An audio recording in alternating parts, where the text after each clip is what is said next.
Lei tunga pasien tampi mi te nama dandan in pasien chin ki behi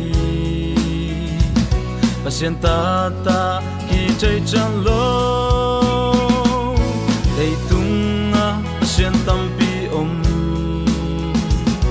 mi te nama dandan in pasien chin ki behi pasien tata ki chai chan lo lei levana pasien khat be pa pasien le ta pa pasien lam la la gao siang to pasien hiền thei lo tum gom pasien Levana pasien khat be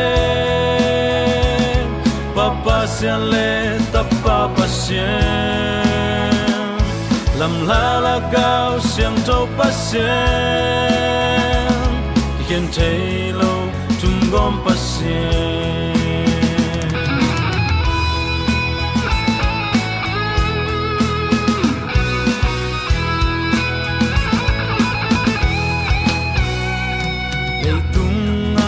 pasien tampi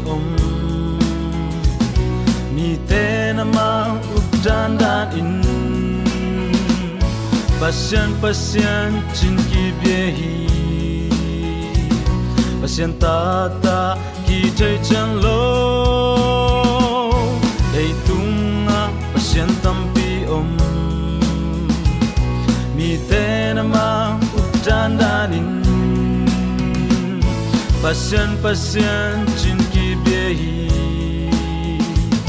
pasien tata ki chai chan lo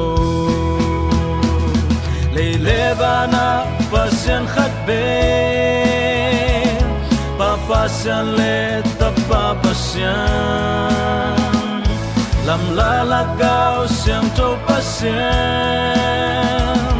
hiền thei lo tum gom pasien Levana pasien khat be pa pasien le ta pa pasien lam la la gao siang to pasien hiền thei lo